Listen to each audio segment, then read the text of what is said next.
Bismillahirrahmanirrahim. Bismillahirrahmanirrahim. Assalamualaikum warahmatullahi wabarakatuh. Alhamdulillahirabbil alamin. Wassalatu wassalamu ala asrofil anbiya'i wal mursalin sayyidina wa maulana wa habibina Muhammadin wa ala alihi wa sahbihi ajma'in. Amma ba'du. Yang sama-sama kita hormati Bapak dan Ibu guru yang berkesempatan hadir pada acara hari ini. Pertama-tama marilah kita memanjatkan rasa puji syukur kehadirat Allah Subhanahu wa taala yang telah memberikan kita nikmat iman, nikmat Islam serta nikmat kesempatan sehingga kita bisa melaksanakan salah satu kewajiban kita selaku pendidik pada hari ini. Salawat teriring salam dengan ucapan Allahumma sholli ala sayyidina Muhammad wa ala ali sayyidina Muhammad. Kita haturkan kejujuran alam Nabi besar Muhammad Sallallahu Alaihi Wasallam yang telah membawa umat manusia dari tatanan kehidupan yang tiada tertata menuju tatanan kehidupan yang berbudaya dan berperadaban. Alhamdulillah.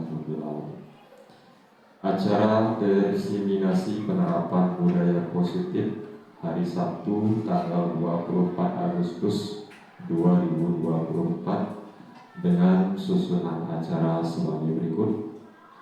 Acara pertama atau lebih berkahnya acara kita pada pagi hari ini, marilah sama-sama kita membuka dengan sama-sama melafazkan basmalah. Bismillahirrahmanirrahim. Acara kedua yaitu pengantar sekaligus pembukaan oleh Bapak Kepala Sekolah yang akan diwakili oleh Bapak Samsul Wajid SPD. Kepada beliau waktu dan tempat kami persilakan. Ya, terima kasih.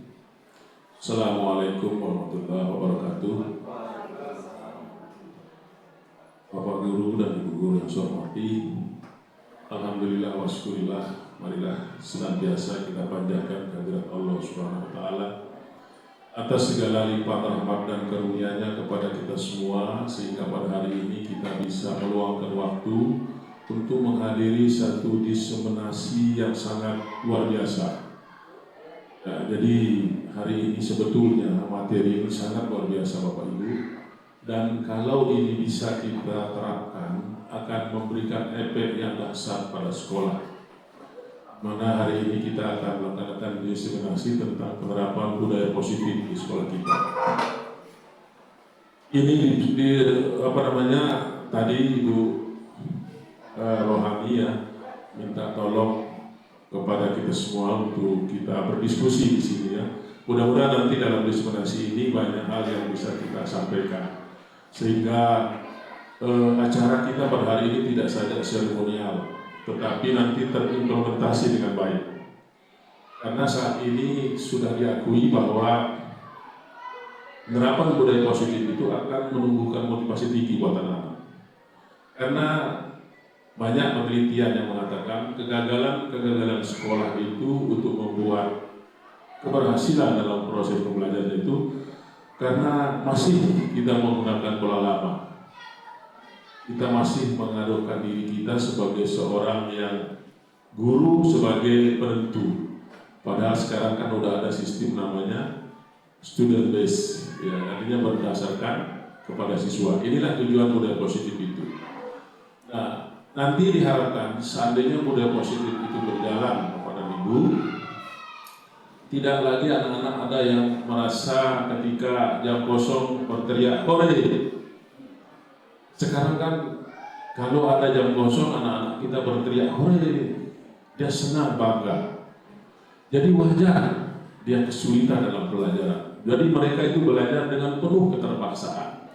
Makanya kita bisa ukur diri kita Bapak Ibu ini, ketika anak-anak senang melihat kita tidak masuk, berarti kita masih gagal gitu.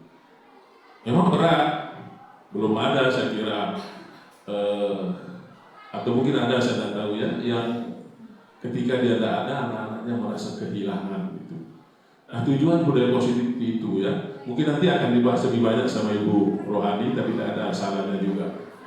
Nah, dalam penerapan budaya positif itu, Bapak dan Ibu sekalian, kita harus berusaha menumbuhkan motivasi intrinsik, namanya ya Bu ya. Motivasi intrinsik itu motivasi dari diri anak-anak. Nah, lalu dalam budaya positif itu apa peran kita selaku bapak dan ibu guru? Peran dari bapak dan ibu guru adalah setiap ada permasalahan pembelajaran di anak-anak itu, kita diminta sebisa mungkin mengetahui, artinya berdiskusi dengan mereka apa yang membuatnya seperti itu. Terkadang kita kan sering langsung kita menilai, kamu males, kamu tidak pernah begini, tidak begitu. Jadi penilaian diukur dari diri kita. Nah, dalam budaya positif itu bapak dan ibu, kita dianjurkan untuk bertanya sama mereka, kenapa dia seperti itu. Ini peran kita. Kemudian yang kedua juga ada peran secara klasikal. Mungkin kita diminta untuk membuat kesepakatan kelas, Bu ya, kesepakatan kelas. Sehingga dari situ nanti muncul bahwa anak-anak itu ketika mereka ingin menegakkan disiplin dan sebagainya itu bukan semata-mata dari guru, tetapi atas kesadaran mereka. Karena orang pelajar itu akan berhasil apabila dia sadar. Saya ingin cerita nih Bapak dan Ibu. Dulu pernah ya, mungkin juga pernah saya cerita di sini Bapak Ibu. Sering saya cerita, tapi tidak apa-apa saya ulangi cerita itu. Bagaimana saya meyakini budaya positif itu bisa berhasil gitu. Ini dalam satu kasus.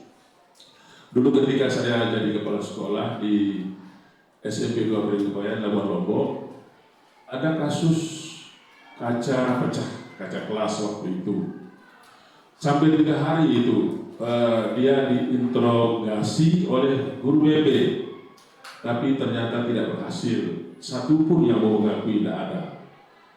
Nah, waktu itu saya mencoba untuk menggunakan pendekatan ini, yaitu menggunakan motivasi intrinsik, karena saya melihat tidak berhasil anak-anak itu mengakui bahwa dia melakukannya, karena pendekatannya saya lihat pendekatan represif, ya.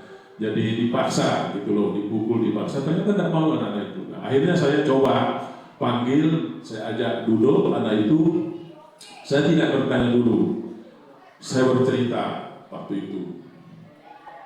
Dulu anakku, saya bilang, Pak Guru pernah jadi guru di sini sebelum jadi kepala sekolah. Dan waktu itu saya bangga sekali. Di mana-mana saya cerita, anak-anak Labuan Lombok itu ternyata kemampuan wawasan dunia mandalanya luar biasa, menjaga dirinya. Ada suatu saat saya bilang, padahal ini saya hanya apa istilahnya membuat ilustrasi saja gitu. Ada siswa dari luar yang waktu itu mau merusak sekolah. Mereka kompak sekali menjaganya, saya bilang begitu. Tapi hari ini saya kecewa, saya bilang gitu. Pengalaman saya yang baik dulu itu kok terbalik. Nah sekarang itu kok bukan orang luar yang rusak sekolah, tapi kita sendiri. Lalu di mana letak apa istilahnya kebanggaan kita terhadap tempat kita sendiri? Kira-kira menurut kalian bangga nggak berada di sekolah yang bangga Pak Guru? Nah itu dia saya bilang. Mudah-mudahan saya berharap sekali anak saya nanti bisa seperti dulu menjaga dirinya sendiri itu, tak perlu orang lain. Lalu kemudian saya bilang begini Mas,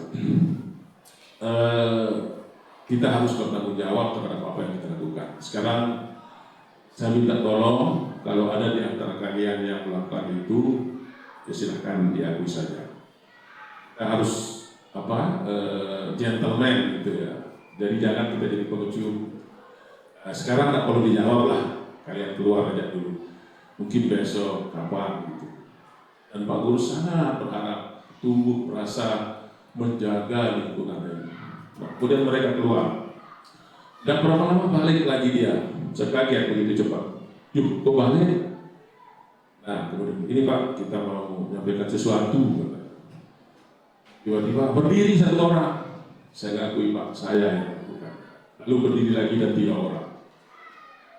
Setelah itu ya tentu saja karena saya sudah berjanji tidak akan memberikan hukuman yang berlebihan, tetapi hanya meminta dia bertanggung jawab. Sekarang kira-kira menurut kamu kalau kita sudah melakukan sesuatu yang merugikan orang lain, apa yang kita lakukan? Kami siap mengganti. Alhamdulillah Bapak Ibu. Nah dari hal kecil ini saya meyakini Ketika budaya positif itu kita terapkan di anak-anak kita, itu jauh lebih apa istilahnya ya, lebih mengena pada diri mereka. Kita tumbuhkan kesadarannya dari diri. Ketimbang nanti langsung begitu dia bersalah, kita jemur dia di situ itu, ya mungkin dia sadar kesalahannya, tapi kan ada rasa jengkel, ada lain sebagainya. Itu ya, Bapak dan Ibu. Jadi kita berusaha. Memang ini tidak mudah ya, tidak mudah kita melakukan itu. Tetapi mungkin dengan cara-cara kita menyentuh mereka akan jauh lebih efektif cara-cara seperti itu kita gunakan. Mungkin seperti itu kira-kira Bu ya, yang dimaksudkan dengan budaya positif. Nanti lebih jauh Bu Ibu Rohani akan menjelaskan kita. Mungkin mereka punya strategi-strategi tertentu untuk itu. Nah makanya saya bilang luar biasa materi ini. Seandainya budaya positif itu hadir di sini, maka pelang yang di depan itu, yang Bapak Ibu sudah lihat pelang kita ya. Apa kira-kira pelang kita? Sebentar dulu. Kira-kira apa itu, ibu-ibu? Sadar nggak kita punya pelang ini? Nah, ini yang saya bisa protes Pak Arju. Itu makanya kita di Indonesia ini terlalu banyak jargon, terlalu banyak istilah yang kita tidak pahami. Bagaimana mungkin itu berjalan? Kita sendiri belum pernah lihat. Apa kira-kira pelang di depan itu? Dan kita lihat ya, sekolah ramah anak, Bapak Ibu. Tapi apakah anak sudah ramah di kita? Anak-anak kan masih banyak yang bolos, masih banyak yang seperti itu bilang tadi. Hari siapa saja begini, anak-anak mungkin Pak Guru tidak bisa lanjut hari ini. Hoi, tepuk tangan ya dalam hati saya. Masya Allah, berarti saya ini belum bisa menerapkan budaya positif. Saya sendiri Bu, kemarin saya izin ya, saya tidak bisa lanjut anakku terus tepuk tangan dia. Dalam hati saya berarti saya belum mampu membuat anak ini merasa membutuhkan bahasa Inggris. Belum. Katanya ini Bapak Ibu ya, memang berat. Saya tidak mengatakan Bapak Ibu harus ya. Kita berusaha agar anak itu butuh kepada pelajaran kita itu. Dengan cara kita sendiri, tidak bisa. Mungkin cara Bu Rohani lain, saya lain, ini lain, Bu Eka, Pak Arju, Pak Haidi, Bapak Haji Sada mungkin berbeda. Tetapi katanya dalam sekolah sekarang itu, itulah yang dimaksud dengan sekolah ramah anak. Tapi ternyata di semua sekolah ada pelang itu, ramah anak. Tapi rata-rata anak-anaknya suka tidak sekolah, berarti tidak ramah itu ya. Ya Bu ya, saya kira itu Bapak Ibu ya, kita ucapkan terima kasih kepada Ibu Rohani atas nama Bapak Kepala Sekolah, atas upaya beliau untuk mengajak kita sedikit terketuklah hati kita untuk berpikir ke sana, walaupun memang belum tentu kita mampu mengimplementasikannya dengan baik. Dan sangat berharap semoga hal yang kita lakukan hari ini bisa kita terapkan dan memberikan manfaat positif buat sekolah kita. Demikian yang bisa saya sampaikan. Kurang lebihnya saya mohon maaf. Billahi taufiq wal hidayah. Wassalamualaikum warahmatullahi wabarakatuh.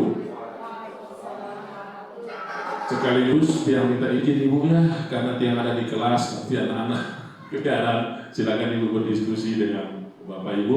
Nanti hasilnya kita bisa, tiang juga bisa tanya di luar. Terima kasih Bapak Ibu. Mohon maaf.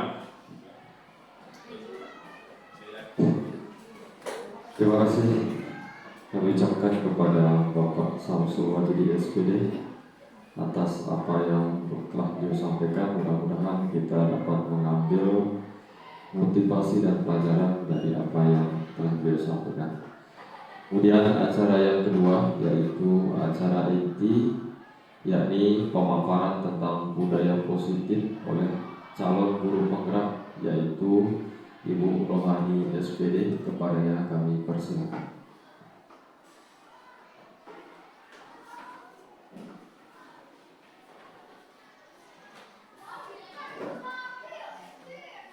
Assalamualaikum warahmatullahi wabarakatuh. Alhamdulillahirabbil alamin. Wassalatu wassalamu ala asrofil mursalin Sayyidina Muhammad wa ala alihi wa sahbihi ajma'in.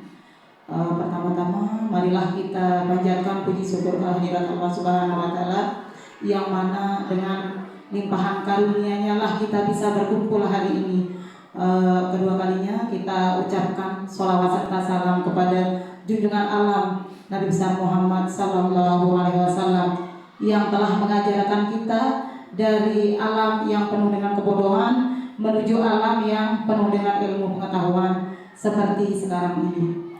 Yang saya hormati Bapak Ibu guru hebat, terima kasih saya ucapkan atas kehadiran dan partisipasinya dalam kegiatan saya. Salah satu tugas dari calon guru penggerak yaitu diseminasi atau pengimbasan tentang budaya positif. Semoga apa yang akan kita diskusikan hari ini memberikan manfaat untuk kita dalam kehidupan sehari-hari. Baik Bapak Ibu, jadi di sini pengimbasan tentang diseminasi budaya positif. Jadi di dalam budaya positif kita akan mempelajari beberapa hal. Yang pertama, perubahan paradigma belajar. Kemudian yang kedua, disiplin positif. Yang ketiga, motivasi perilaku manusia. Karena apa manusia berbuat. Kemudian yang keempat, apa kebutuhan dasar. Jadi murid kita juga termasuk orang yang memiliki kebutuhan dasar. Tidak hanya kita saja yang memiliki kebutuhan dasar, Bapak Ibu. Kemudian yang selanjutnya, posisi kontrol seorang guru. Jadi di sini nanti kita akan belajar tentang apa saja posisi-posisi kontrol yang bisa kita terapkan dalam menyelesaikan masalah ataupun pelanggaran-pelanggaran yang terjadi di dalam lingkungan kita. Kemudian yang keenam ada pembuatan keyakinan kelas. Kemudian selanjutnya ada penerapan segitiga restitusi. Oke, jadi itu yang akan kita diskusikan hari ini Bapak Ibu.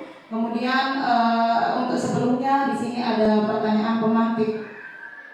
Apakah Bapak Ibu guru setuju dengan pernyataan berikut? Jadi yang pertama, pemberian hukuman dapat mendisiplinkan anak.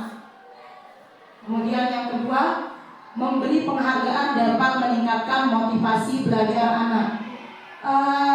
Jadi seperti itu kita Bapak Ibu selama ini ya yang kita terapkan. Kita selalu menggunakan reward dan punishment, penghargaan dan hukuman.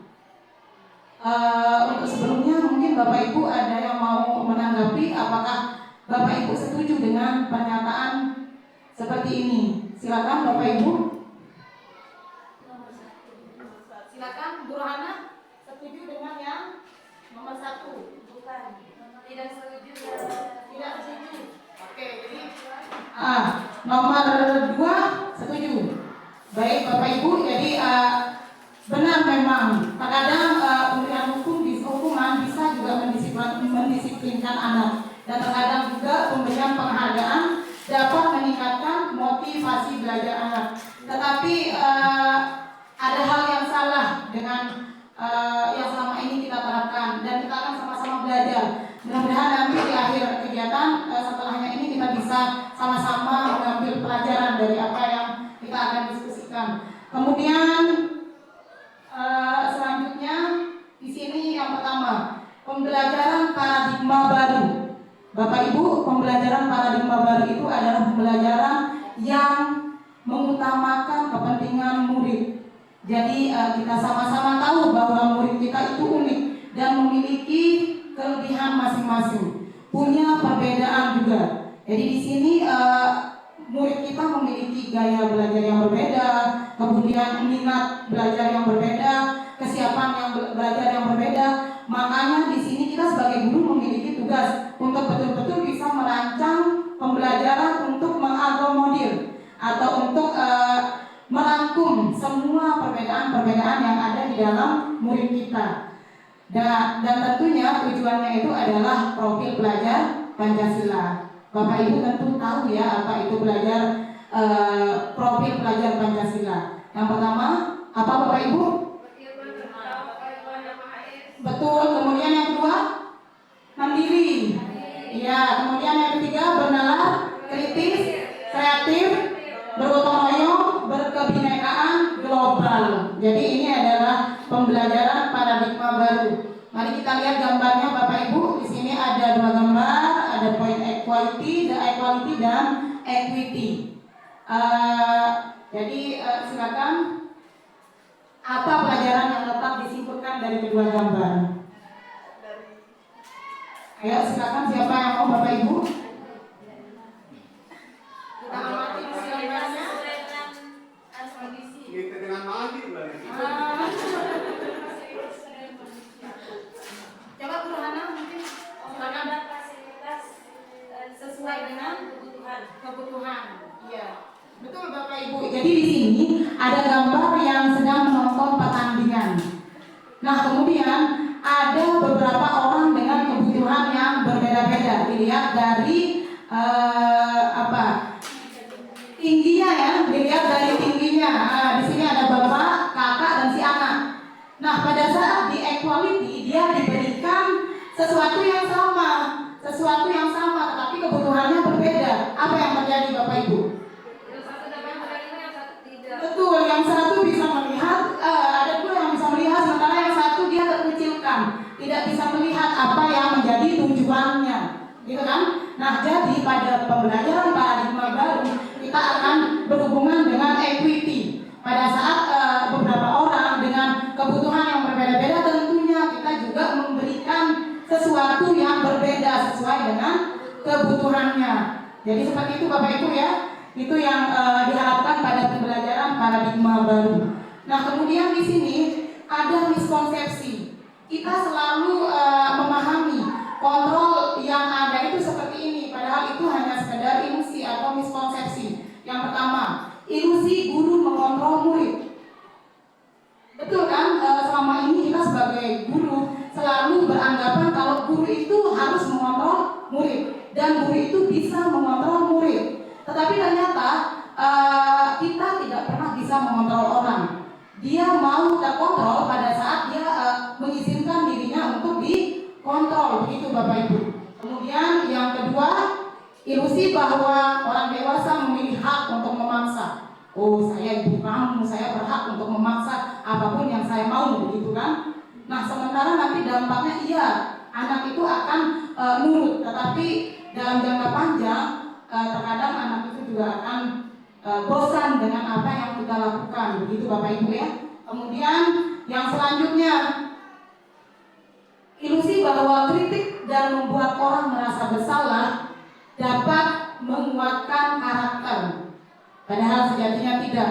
Jadi pada saat kita mengkritik anak itu akan merasa, astaga, betapa buruknya saya. Oh, saya ini bukan orang yang baik. Jadi perasaan merasa bersalah di diri anak membuat mereka itu merasa gagal. Oh, saya tidak bisa menjadi orang yang seperti ibu guru dan bapak guru mau, gitu kan? Kemudian selanjutnya di sini ada ilusi bahwa penguatan positif, efektif, dan bermanfaat. Penguatan positif itu artinya bujukan Bapak Ibu. Pada saat kita membujuk, apakah bujukan itu bisa membuat penyelesaian masalah menjadi efektif dan bermanfaat? Bisa tidak bujukan? Terkadang bisa Bu ya. Tetapi bujukan itu lebih ke hanya menurut pada beberapa orang saja. Misalkan contohnya saya, selama ini saya sering membujuk anak-anak untuk melakukan apa yang saya mau. Iya, anak itu mau di saya, tetapi pada saat saya berhalangan meminta untuk guru pengganti mengajarkan pelajaran saya, dia tidak akan mengikuti apa yang Pak Guru, Ibu Guru yang lain mau. Begitu Bapak Ibu. Nah, kemudian di sini ada perubahan dari paradigma stimulus kepada pendekatan teori kontrol. Di kolom sebelah kanan ini yang sering kita pikirkan Bapak Ibu. Sementara kita harus berubah ke posisi kontrol, ke teori kontrol. Yang pertama, realitas kita atau kebutuhan kita sama. Apa benar seperti itu Bapak Ibu? Tidak ya? Jadi kebutuhan kita berbeda. Kemudian yang kedua, semua orang melihat hal yang sama. Tidak ya? Jadi semua orang melihat berbeda. Kita punya pandangan yang berbeda. Jadi pada saat mungkin anak kita melakukan kekeliruan, mungkin dia ada alasan di balik itu, gitu. Kemudian yang selanjutnya mencoba mengubah agar berpandangan sama dengan kita. Jadi tidak lagi ya kita mencoba untuk memahami bahwa pandangan kita berbeda dengan orang lain. Kemudian perilaku buruk dilihat sebagai suatu kesalahan. Di teori kontrol, perilaku mempunyai tujuan. Selanjutnya, orang lain bisa mengontrol saya. Ternyata tidak. Kita hanya bisa mengontrol diri kita. Betul. Kemudian pemaksaan ada pada saat bujukan gagal. Ternyata di sini yang paling utama itu adalah kolaborasi dan konsensus, kerjasama dan membuat kesepakatan itu yang menjadi pilihan-pilihan baru. Dan yang terakhir di paradigma stimulus respon itu ada mode berpikir menang kalah. Kalau di teori kontrol mode berpikir win-win, menang-menang. Oke, selanjutnya yang kedua, makna disiplin. Diane Gosson dalam bukunya mengatakan kalau disiplin itu artinya belajar, Bapak Ibu. Jadi kemudian ada juga berasal dari kata disciple atau murid, pengikut. Jadi di sini disiplin positif adalah suatu cara pembelajaran seseorang agar lebih bertanggung jawab terhadap apa yang dilakukan melalui kebiasaan-kebiasaan positif. Jadi perlu kita garis bawahi di sini ada dua hal poin utamanya. Yang pertama, membelajarkan seseorang untuk bertanggung jawab. Kemudian dilakukan melalui pembiasaan-pembiasaan positif. Jadi itu yang selama ini kita lakukan di sekolah kita, Bapak Ibu ya. Sedang dilakukan pembelajaran positif untuk penerapan disiplin positif melalui pembiasaan yang sudah kita lakukan bersama. Kemudian, jadi di sini sebagai pendidik tujuan kita menciptakan anak-anak yang memiliki disiplin diri yang berasal dari dalam diri. Seperti Pak Guru Samsul Wajidi tadi bilang bahwa kita akan membangkitkan motivasi intrinsik atau hal-hal yang dari dalam diri, bukan hanya sekedar peraturan yang tersurat dan terkadang tidak memiliki makna. Pernah Bapak Ibu saya lihat ada berita yang mengatakan di Mahkamah Agung itu kan ada logo apa ya? Jujur itu apa katanya Pak Adi? Jujur itu apa ya? Di pengadilan, di setiap pengadilan. Betul, berani jujur itu hebat, begitu Bapak ya? Berani jujur itu hebat katanya. Nah, ada politikus di RG Rocky Gerung mengatakan, wah saya tersinggung dengan kata berani jujur itu adalah hebat. Padahal bukan suatu kehebatan. Kejujuran itu merupakan keyakinan dalam diri seseorang yang ada pada diri kita. Tidak harus mengatakan bahwa jujur itu hebat, gitu kan? Makanya seperti yang dibilang Pak Guru Samsul Wajidi tadi, Bapak ya, bahwa kita ini terlalu banyak jargon-jargon, begitu Pak Aju ya, terlalu banyak jargon. Tetapi pada praktiknya kita sama-sama sadari dan ketahui bersama. Oke, kemudian selanjutnya disiplin positif itu tadi adalah membangkitkan motivasi dalam diri murid untuk mengetahui keyakinan-keyakinan dari nilai-nilai kebajikan yang harus mereka punya.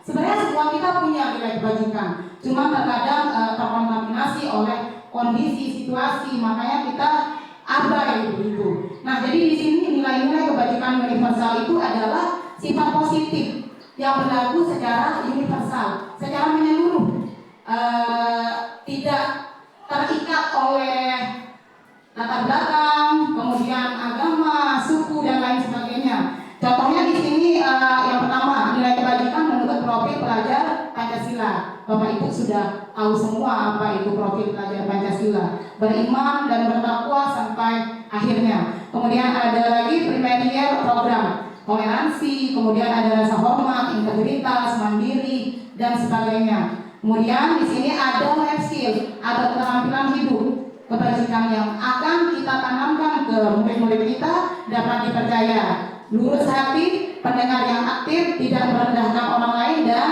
memberikan yang terbaik dari diri mereka. Oke, kemudian selanjutnya yang ketiga. Jadi kita punya 7 poin Bapak Ibu ya.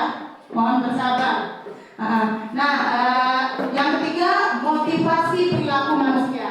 Mari Bapak Ibu kita lihat motivasi perilaku manusia. Ada 3. Jadi seseorang melakukan sesuatu ada motivasinya, ada tujuannya. Ya, yang pertama kita lihat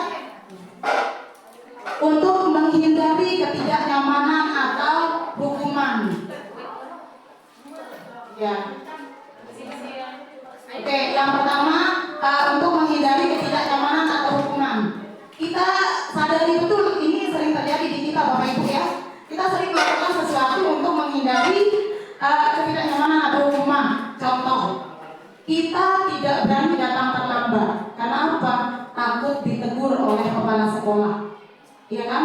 Nah ini termasuk motivasi ekstrinsik, berasal dari luar, dan ini bisa kita langgar sewaktu-waktu apabila yang kita takutkan tidak ada di lingkungan tersebut.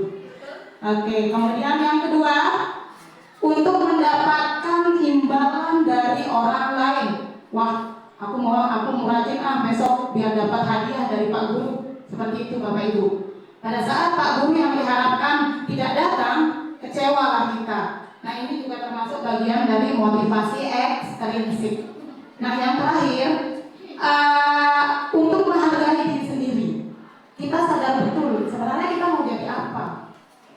Sebenarnya kita hidup itu untuk apa. Nah ini berasal dari diri kita. Jadi kita berharap semoga kita bisa memiliki motivasi yang nomor 3 Bapak Ibu ya. Kita sama-sama berusaha di sini untuk memiliki motivasi perilaku manusia berupa menghargai diri sendiri. Yakin bahwa itu yang seharusnya kita lakukan, apapun, dimanapun, bagaimanapun.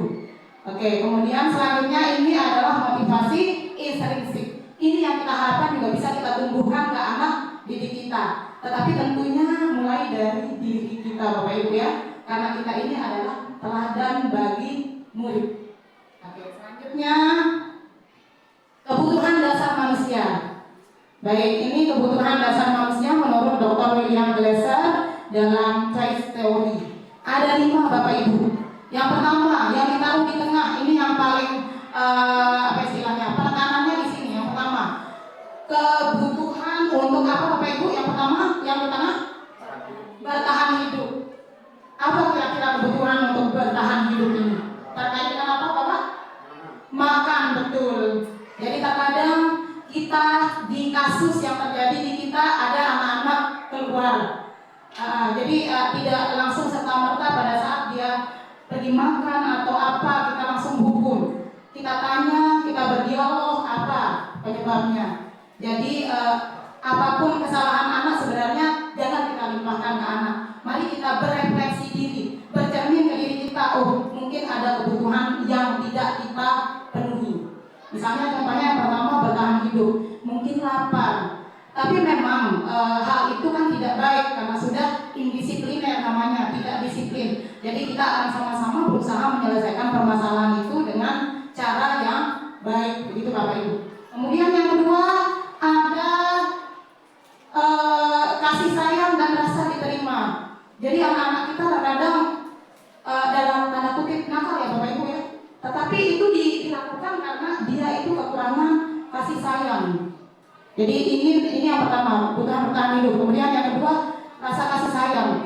Jadi terkadang mereka di rumahnya itu berasal dari keluarga yang broken home.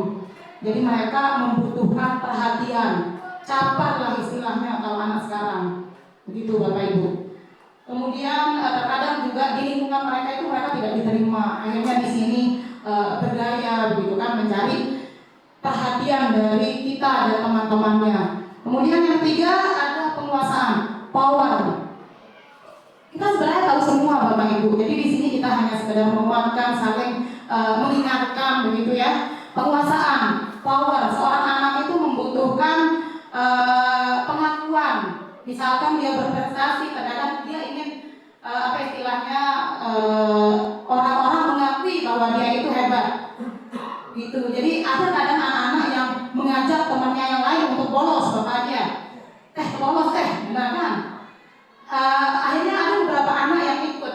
Setelah kita tanya apa sebenarnya yang menjadi kebutuhannya yang tidak terpenuhi di sini, jadi dia ingin kebutuhan dasar power, mendominasi, menjadi pemimpin. Oh ternyata saya punya kekuasaan untuk mengajak teman-teman saya. Nah itulah seperti itu Bapak Ibu. Jadi dengan begitu nanti kita lebih bisa bijak menyikapi permasalahan-permasalahan ataupun pelanggaran-pelanggaran yang dibuat oleh peserta didik kita atau murid kita. Kemudian yang keempat, kebebasan. Anak-anak membutuhkan kebebasan, free. Jadi dia itu bebas menentukan apa yang mereka mau. Sama halnya dengan pembelajaran paradigma baru yang tadi. Kita itu harus tahu kebutuhan murid. Oh, saya itu tidak suka menulis ke guru. Nah, sukanya apa? Saya sukanya bikin video misalnya. Jadi agar apa yang kita lakukan itu bermakna untuk mereka. Jadi mereka juga kita perhatikan kebutuhan apa yang mereka inginkan begitu. Nah, kemudian yang terakhir di sini ada kesenangan. Fun ya dalam bahasa Inggrisnya, kesenangan. Ya, terkadang kita juga sebagai guru merasa bosan, apalagi anak-anak gitu kan, apalagi murid. Makanya di sini dibutuhkan sekali kita untuk mengetahui kebutuhan dasar manusia berupa fun. Kalau di dalam kelas kita misalkan bisa melakukan dengan membuat ice breaking begitu ya Pak Haji Wandi. Ya, jadi ada ice breaking agar anak-anak itu tidak tegang, tidak merasa bosan di kelas. Jadi mereka juga butuh kesenangan, gitu ya. Kemudian kita lanjut. Di sini ada 3 hal. Mari Bapak Ibu kita cermati bersama hukuman, konsekuensi, dan restitusi. Kita sama-sama belajar ya Bapak Ibu.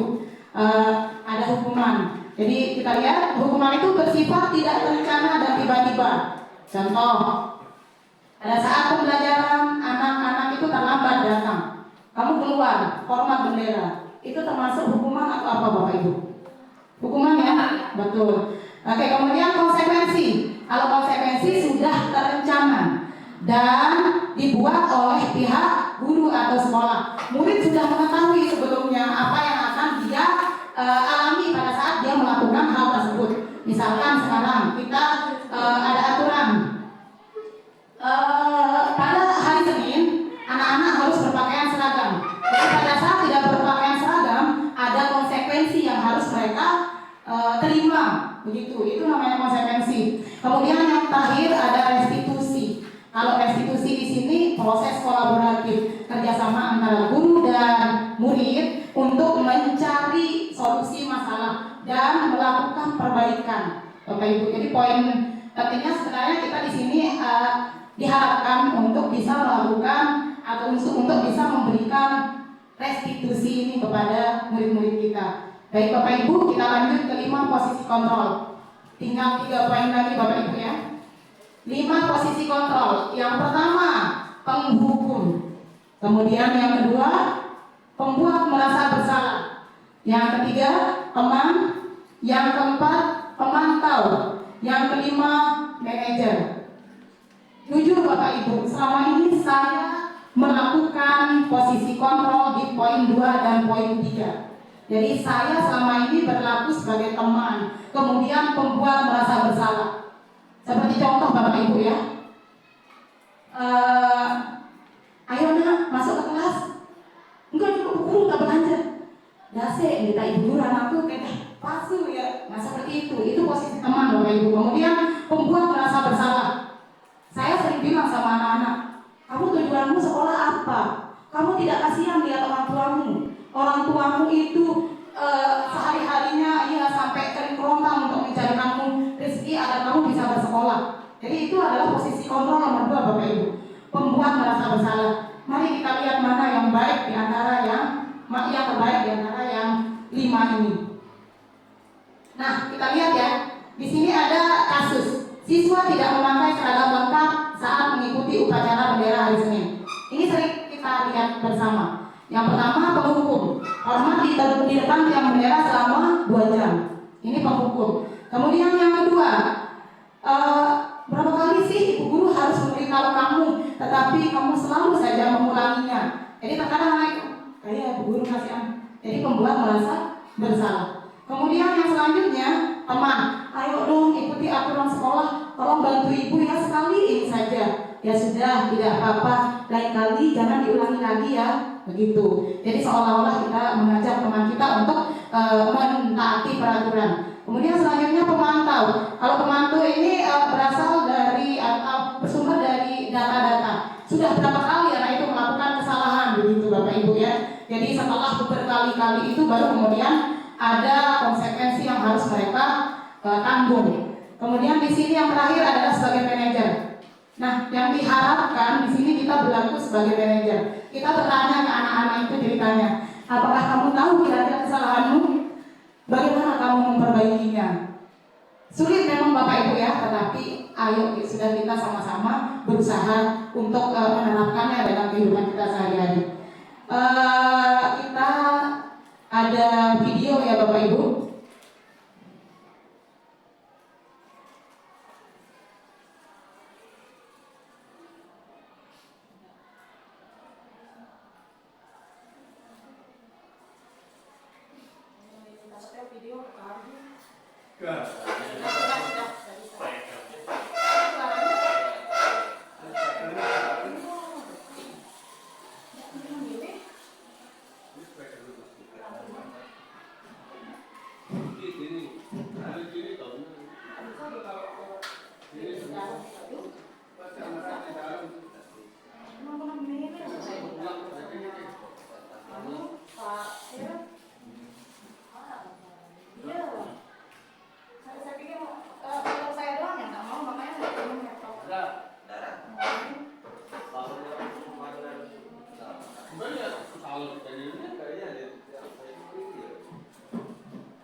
Atau bisa dilihat saja Bapak Ibu ya, ada tulisannya bacaannya.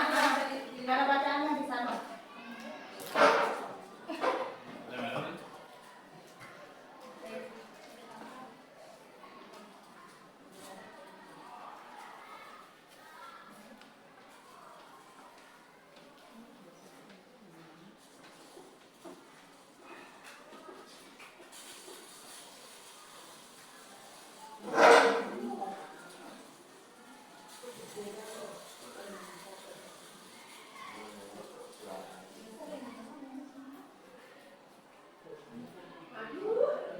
Ada suaranya di sana Pak.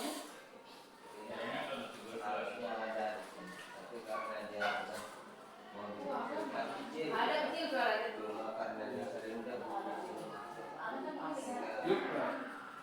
Bajunya itu tempel di kalau pada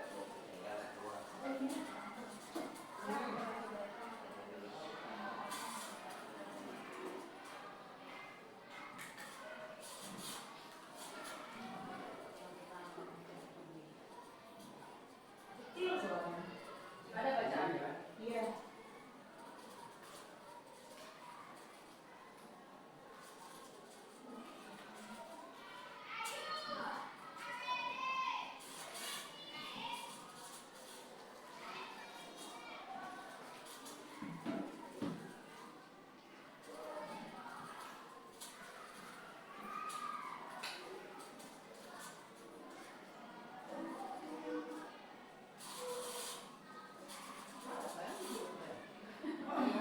Musiknya. Posisi teman.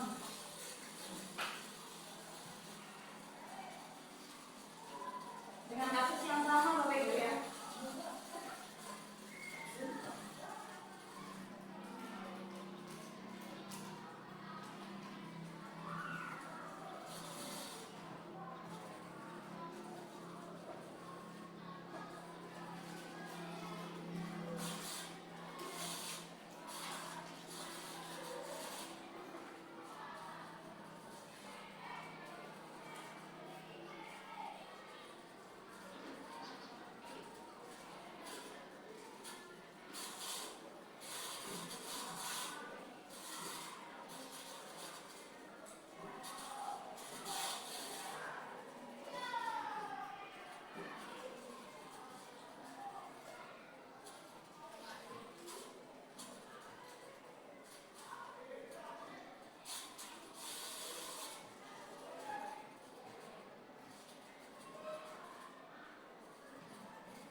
memantau identik dengan pemberian konsekuensi ya Bapak Ibu.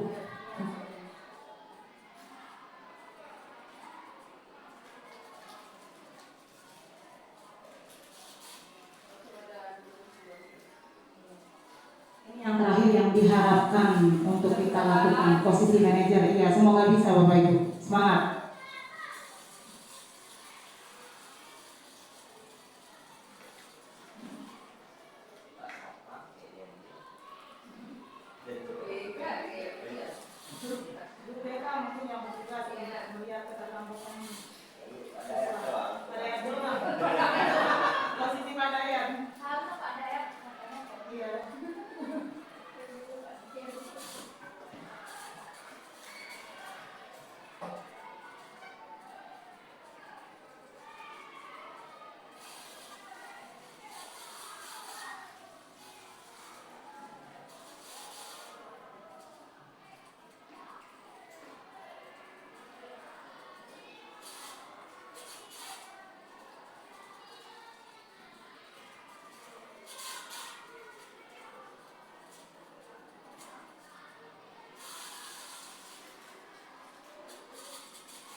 Nah, seperti itu Bapak Ibu ya, video tentang 5 posisi kontrol yang sudah kita sama-sama bahas tadi. Selanjutnya poin ke-7, ada keyakinan kelas. Keyakinan kelas. Mengapa keyakinan kelas? Mengapa tidak peraturan kelas? Mungkin Bapak Ibu bisa menanggapi.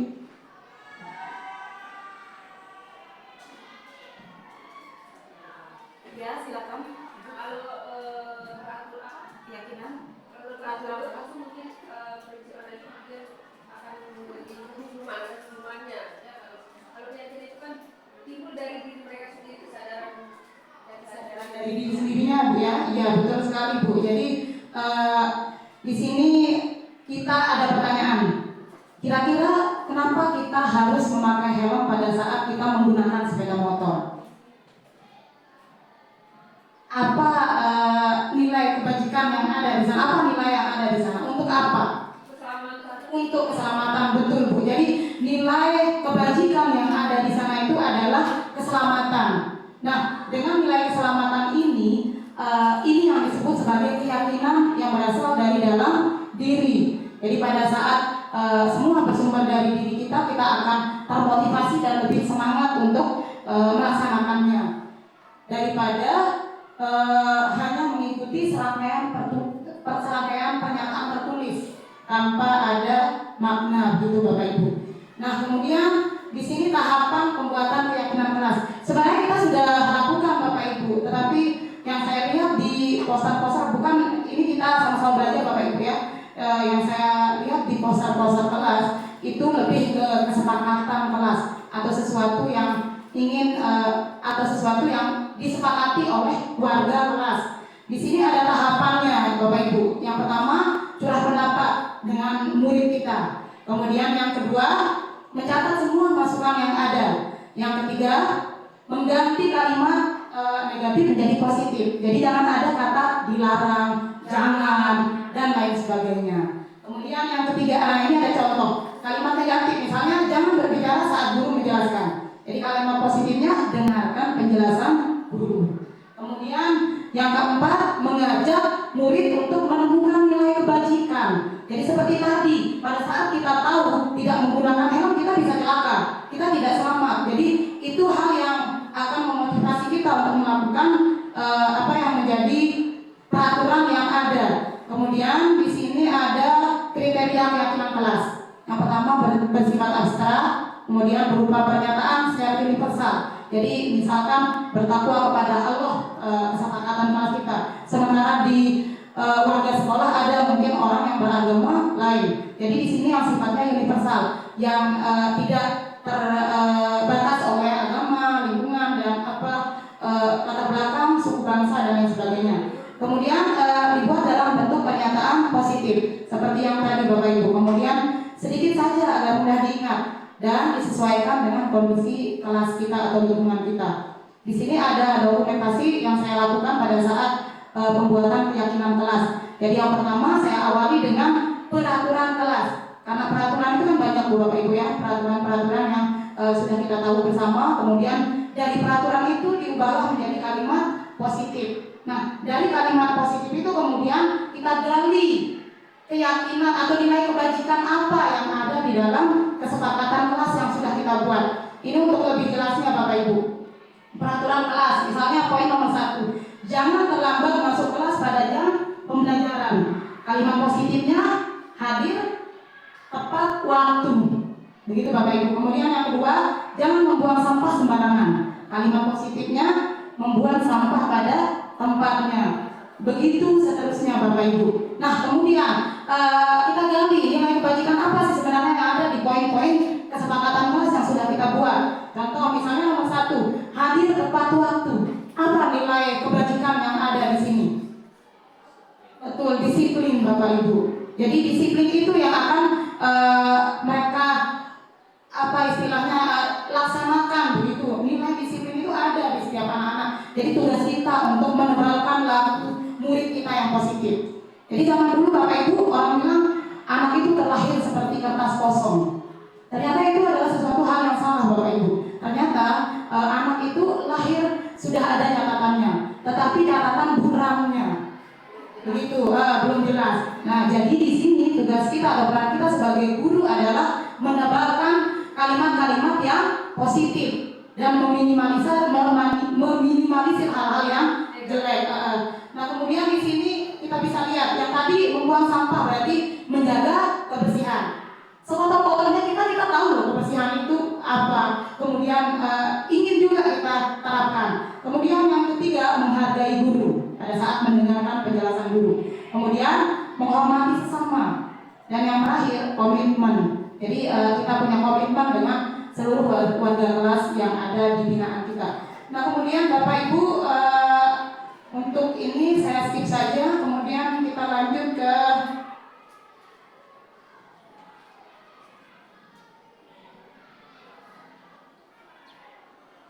berbentuk video, jadi nanti suaranya juga tidak ada. Nah di sini Bapak Ibu ya, tadi ada video atau ada cerita nyata Bapak Ibu. Dia melakukan pelanggaran, yaitu sering terlambat pada jam pertama, sering sekali terlambat sampai berulang-ulang. Dan si ibu guru menghukum anak-anak itu tanpa mau tahu apa alasan, apa kebutuhan yang tidak terpenuhi di diri anak itu. Jadi akhirnya selalu memberikan hukuman. Dan menjelang beberapa minggu itu selalu terjadi berulang-ulang. Setelah ditanya ternyata dia menjaga ibunya yang sedang sakit dan dirawat di rumah sakit. Akhirnya ibunya meninggal. Setelah itu anak itu tidak pernah terlambat lagi. Itu adalah video yang ada. Jadi di sini tindakan terhadap suatu pelanggaran pada umumnya sering sekali kita berbentuk hukuman dan konsekuensi. Nah di sini kita akan dikenalkan pada penerapan disiplin positif yang dinamakan dengan restitusi. Barusan sudah kita singgung juga Bapak Ibu ya. Jadi restitusi itu adalah diskusi. Kita berdiskusi dengan anak si pembuat masalah misalnya dan mencari perbaikan. Jadi kita orientasinya tidak pada pelanggarannya, pada alasan apa di balik itu dan berusaha untuk memperbaiki kesalahan yang dilakukan. Baik Bapak Ibu, di sini ada restitusi. Ini pengertian restitusi, pembicaraan dua arah atau berdialog dalam menyelesaikan masalah dengan tujuan menciptakan siswa yang mandiri dan tahu sendiri dia bagaimana solusi yang akan dia lakukan pada saat sudah melakukan pelanggaran. Kemudian kalau menurut Guide Gassen di sini ada restitusi merupakan proses kolaboratif atau kerjasama yang mengajarkan murid untuk mencari solusi dan membantu murid tentang dia mau jadi apa sebenarnya yang kita inginkan. Kita nantinya mau jadi apa, tidak mungkin kita akan melakukan hal yang ingin saja gitu Bapak Ibu. Kemudian ini ada ciri-ciri restitusi. Yang pertama bukan untuk menebus kesalahan, tetapi belajar dari kesalahan. Kemudian yang kedua memperbaiki hubungan. Yang ketiga restitusi menuntut untuk melihat ke dalam diri, motivasi intrinsik. Kemudian yang keempat restitusi mencari kebutuhan dasar yang mendasari tindakan. Ada kasus dua orang anak berkelahi. Yang satu anak memukul temannya sampai kancing baju anak itu terlepas. Jadi pada saat kita melakukan restitusi kita bisa tanya anak itu, berdialog. Nah, kenapa melakukan ini? Jadi misalnya dia menyebutkan alasannya saya begini gitu. Nah di sana fungsi kita itu akan mencari solusi begitu Bapak Ibu kan. Jadi nanti kita akan tanya anak itu, stabilkan dulu kondisinya, kemudian kita validasi tindakannya dan kemudian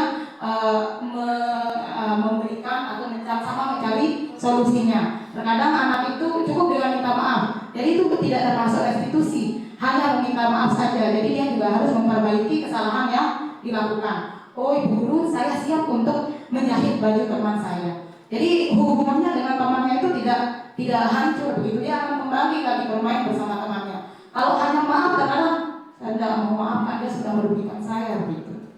Oke, lanjut. Segitiga restitusi. Ini Bapak Ibu yang perlu kita ketahui bersama. Penerapan segitiga restitusi dalam segala bentuk pelanggaran atau bentuk permasalahan yang terjadi di kelas kita. Yang pertama di sini menstabilkan identitas. Setiap orang pasti pernah melakukan kesalahan, begitu Bapak Ibu ya. Jadi tidak serta-merta kita bilang begini, kamu ini ngapain begini. Jadi itu sudah istilahnya memposisikan anak pada posisi gagal, begitu. Aduh, begitu kan. Nah jadi kita istilahnya stabilkan dulu kondisinya. Setiap orang pasti pernah salah. Ibu guru juga dulu seperti itu pada saat masih sekolah, begitu kan. Jadi anak-anak itu, ternyata istilahnya semua orang pernah melakukan kesalahan. Kemudian kita validasi tindakannya yang salah. Kita tanya dia, apa sih sebenarnya permasalahannya, apa penyebabnya, begitu kan? Adakah cara lain, misalkan kalau ada anak yang berapi-api, begitu bercerita, kemudian sampai dia emosi banget pada saat ada temannya yang membuli. Nah, kita tanya dia, kira-kira ada nggak solusi yang lain tanpa berkata-kata kasar dan lain sebagainya. Nah kemudian selanjutnya kita tanya keyakinan kelas yang tadi kita buat Bapak Ibu. Apa keyakinan kelas yang sudah kita sepakati bersama? Ada yang kamu langgar, misalkan yang membuli. Oh iya Bu Guru, saya melanggar aturan keyakinan kelas yang menghargai sesama. Nah kira-kira sekarang apa yang akan kalian lakukan? Apa yang akan kamu lakukan? Oh saya akan meminta maaf Bu Guru, dan saya akan mengajak teman-teman berdiskusi agar lebih tahu lagi apa keyakinan kelas kita dan lebih bisa menerapkannya dalam kehidupan kita sehari-hari di lingkungan kelas. Begitu Bapak Ibu ya, itu segitiga restitusi. Kemudian di sini ada menstabilkan identitas seperti yang tadi sudah kita bahas bersama, agar membuat anak yang merasa gagal menjadi positif terhadap dirinya. Kemudian, nah ini kata-kata yang bisa kita berikan ke anak-anak. Berbuat salah itu wajar, begitu Bapak Ibu ya, karena tidak ada manusia yang sempurna kan. Jadi tapi dengan kesalahan itu kita bisa belajar begitu. Nah kemudian memvalidasi tindakan yang salah. Ini caranya, bagaimana, apa alasannya, dan lain sebagainya dan seterusnya. Kemudian menanyakan keyakinan. Nah ini anak melihat kesalahannya dihubungkan dengan nilai-nilai yang mendasari manusia berinteraksi dengan orang lain. Nah ini yang bisa kita tanyakan. Apa keyakinan kelas kita, nilai-nilai apa yang telah kita sepakati, seperti apa gambaran kelas yang ideal menurut kamu, dan seharusnya. Ini contoh penerapan segitiga restitusi yang dilakukan oleh salah seorang guru. Kebetulan saya juga pernah melakukan, cuman nanti kita lihat di belakang ya. Satu lagi ya Bapak Ibu, mungkin bisa langsung dilihat di awalnya ada tulisannya ya.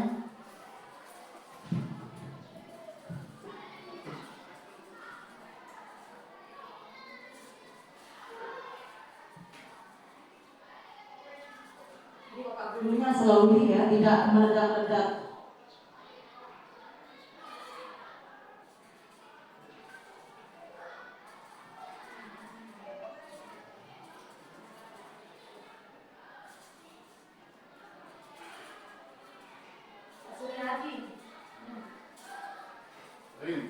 Pak Suryadi Bapak ya.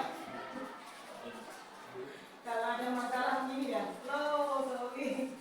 Betul-betul menerapkan segitiga restitusi.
Tinggal satu poin ini saja. Mungkin ada yang bisa. Ya mungkin nanti ada pertanyaan kan kita selesai. Oke, makan siang. Boleh. Kantara. Kasih gue ya dulu. Makan siang.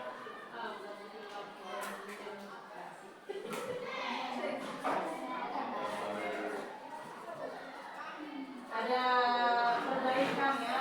Mungkin tekan poin pentingnya itu perbaikan di restitusi.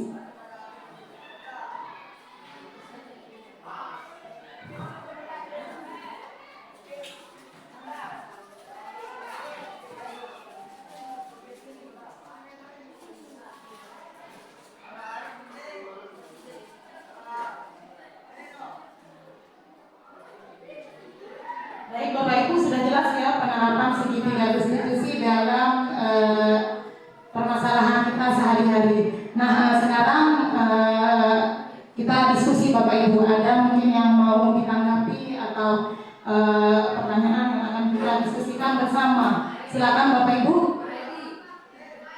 Mari Bapak, kita berdiskusi dulu sebentar, barang 5 menit. Pak Guru Harjuandi, silakan. Kalau menurut saya pribadi, Ya.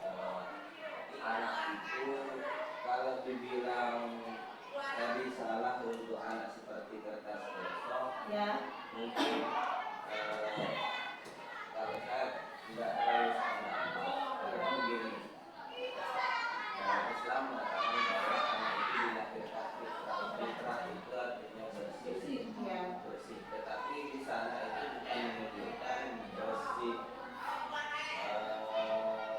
tidak ada isinya, bukan, tetapi bersih itu artinya sedang berada pada sebuah kebaikan atau masih murni, masih betul-betul ada tetapi masih dalam bentuk kebajikan, sehingga anak-anak itu kita juga sebagai manusia tentunya memperlakukan sebagai semestinya sebagai manusia, sehingga tidak dari kodratnya dari yang tadinya fitrah yang tadi.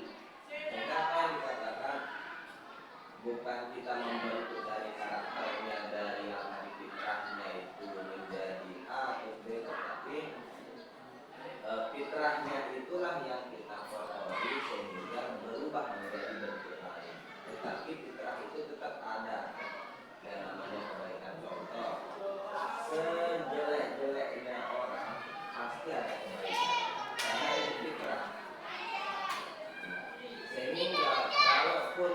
kita mengatakan itu tidak bisa karena di pengasuhan di awal di lingkungannya itu tidak memenuhi perkembangan pendidikan yang menjadi lebih baik, sehingga bisa kita katakan ada yang namanya kebutuhan itu tidak memenuhi di bagian yang bagian luar baiknya, tapi untuk menumbuhkannya itu saya yakin dan seyakin-yakinnya bahwa memang kita perlu dari awal dulu. Dari awal yang pertama adalah bisa kita mengatakan